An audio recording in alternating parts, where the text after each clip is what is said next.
Hey guys, this is Danny Boy. So we are down to our last couple abilities. I've already done Gargantuan in my pets video, so we're down to the Voodoo abilities.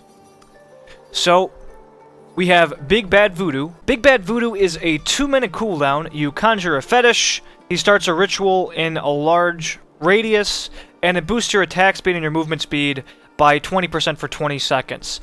The attack speed boost is nice, but the movement speed doesn't really make much of a difference considering you are limited to the radius of the ability.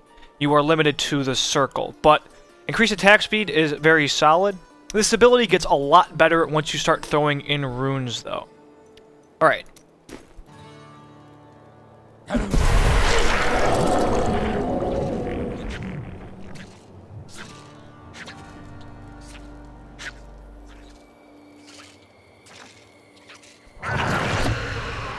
I have to say, I am rather disappointed that for all of the runes for the ability and the base ability, it doesn't really have a compelling sound effect. I was really hoping for something more Jumanji style, something with jungle drums or rattles or whatever, something more, I don't know, jungly. On to runes, we have Jungle Drums. Jungle Drums increases the duration to 30 seconds, so you're getting a better uptime. Rather than having it up 20 seconds out of every 120 seconds, it's up 30 seconds out of every 120 seconds. So you're looking at 90 seconds of downtime versus 100 seconds of downtime. Also, notice that I do move faster. I lead the circle. I move slower. Move faster in the circle. And I still cast faster as well. Next up, we have Rain Dance. Rain Dance gives you essentially infinite mana while you are standing in the ritual area. Very, very powerful rune. Makes the ability go great with certain mana-hungry abilities. It allows you to spam Rain of Toads infinitely when you're leveling up, though eventually you'll have enough mana regeneration that won't be needed. You'll be able to spam Dire Bats infinitely, or just the regular ability, Hungry Bats, Cloud of Bats. Let's see. Zombie Charger with Explosive Beast, or Zombie Bears especially. This goes extremely well with Zombie Bears. Or spamming Phantasms, or spamming Corpse Bombs. Very, very powerful rune. It also will make abilities that you channel tick faster as well. So, to show you, I can use Zombie Bears essentially infinitely within the circle. Need more mana. And that's the regen. Next, we have Slam Dance. Slam Dance is a great choice if you don't need Rain Dance, if you have enough mana, if you're using abilities that aren't very mana-hungry. 30% increased damage for you and all of your allies is very powerful, to say the least, along with a 20% increased attack speed.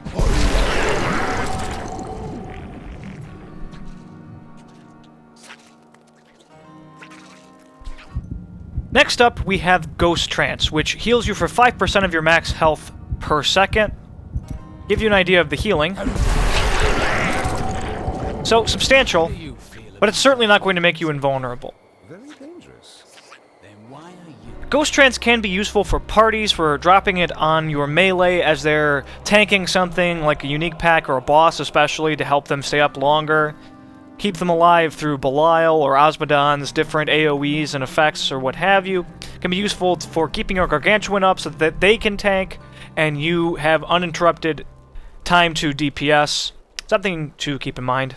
Next, we have Boogeyman. Boogeyman gives you 50% chance to summon zombie dogs when you kill enemies. Enemies who die, 50% chance to res as a zombie dog. Can be useful for zombie dog sacrifice builds, but those don't really work very well. I've said this before, but if you were wanting to have 1,000,000 zombie dogs out at once, you can't. The most you can ever have is 4 with Zombie Handler. If you summon more dogs and you're already at 4 with the Zombie Handler or 3 without, they'll just replace your current dog. So you'll never actually be able to have more than the cap of zombie dogs. But it can be useful for Gruesome Feast builds. Gruesome Feast, 10% intelligence that you can stack whenever you pick up a health globe up to 5 times. Combined with Final Gift for zombie dogs. And then Boogeyman, Big Bad Voodoo. Strong enough to bear. Help you get health globes and zombie dogs and whatever.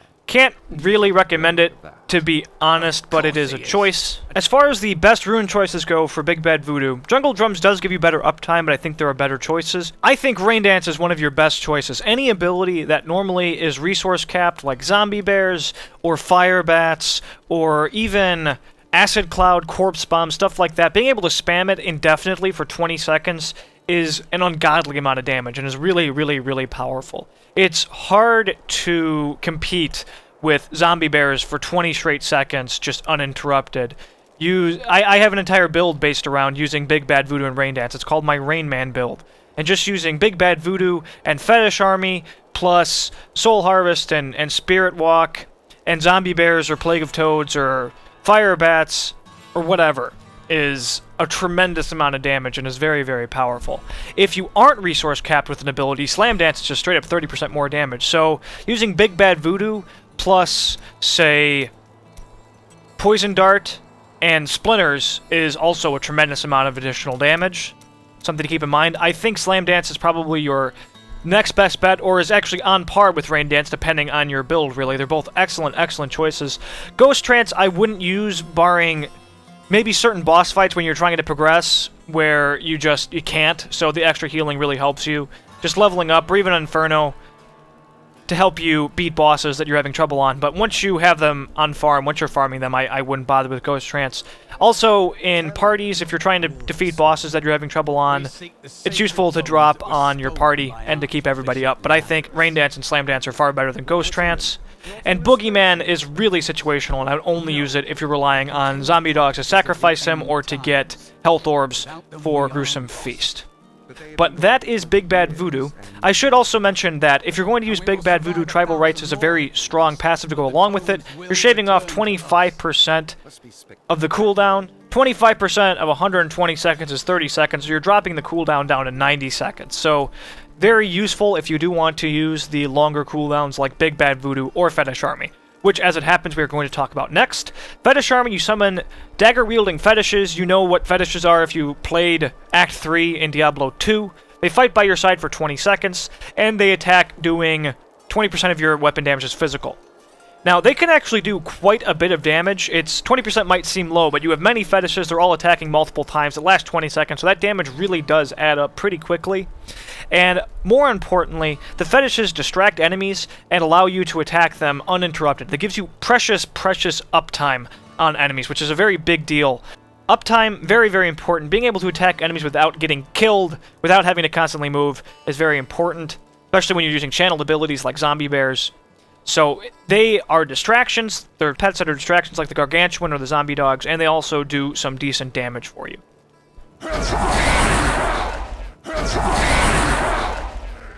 And the base ability summons 5 fetishes. And they're cute. Who wouldn't love that face? On to runes. First off, we have Fetish Ambush. Fetish Ambush turns the army into a great burst ability. Each fetish will do 250% weapon damage as physical to nearby enemies as they are summoned and they stream in. So, to show you the animation. So you have 5 fetishes. They're now the exploding bone fetishes from Diablo 2. They don't actually explode in this game. And you're looking at 250% weapon damage times 5 fetishes as they move in, so 1,250% weapon damage. Not bad for a burst cooldown. Note that for Fetish Ambush, in order for the enemies to actually take the 250% weapon damage per fetish, they need to be within the summoning circle when the fetishes are summoned. So it's a PB AoE attack. If they're not within the circle when you summon the fetishes, they won't take that bonus damage. The fetishes deal that damage immediately when they're summoned. Just to show you. Notice the extra damage? They had to be within that circle for that to work. Next we have Devoted Following. Devoted Following reduces the cooldown of the ability by 30 seconds, so you will now have 70 seconds of downtime versus 100 seconds of downtime. Also, you can combine this with Tribal Rights. It's actually kind of weird, because when you combine it with Tribal Rights, it reduces the cooldown to 98 seconds rather than 90, which I don't know if that's a bug or an error in the tooltip, but If we did have it reduced to 98 seconds with tribal rights, 25% of 98 is 24.5, so 98 minus 24.5, and you get 73.5 seconds, or 53.5 seconds of downtime. So it does dramatically improve the uptime of the ability, but you don't have the great burst effect you have on Fetish Ambush. It's really more of, do you want to use it more often for the distraction, or do you want to use it less often for the damage?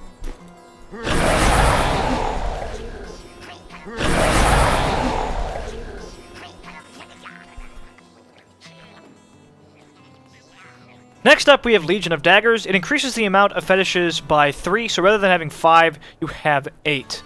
So more targets for enemies to attack is certainly useful, and it's also 3 more fetishes doing 20% weapon damage per hit. So it's more damage, and it's more targets for enemies to attack. But I should note that they will never do more damage than a Fetish Ambush, and while it's nice having 3 more fetishes to be targeted, you're probably better off just using it more often.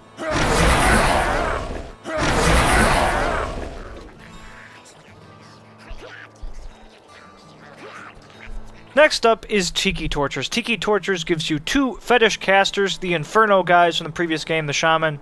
They breathe fire in a cone, 15% of your weapon damage is fire. And it's just a way to make the attack do more damage while also simultaneously giving you more targets to tie up enemies.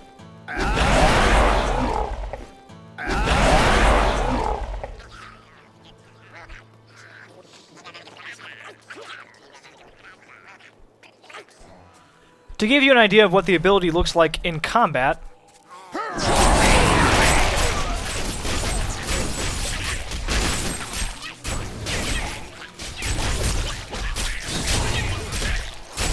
finally, we have Headhunters. Headhunters give you 2 additional fetishes.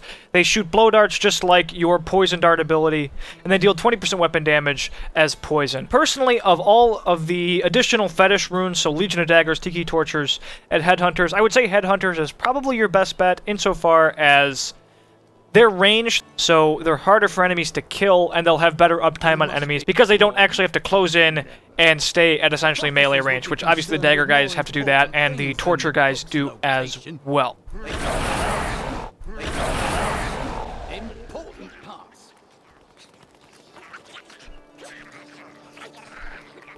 Here's what Headhunters looks like in actual combat.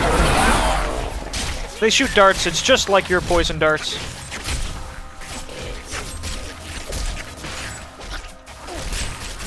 And they do some extra damage. So, to summarize, I would go with Fetish Ambush for damage for a burst cooldown. I would go with Devoted Following for maximum uptime on the ability to use them more as distractions, but they do still do some supplementary damage even without Fetish Ambush. It's just that big burst of damage for Fetish Ambush is really nice and useful.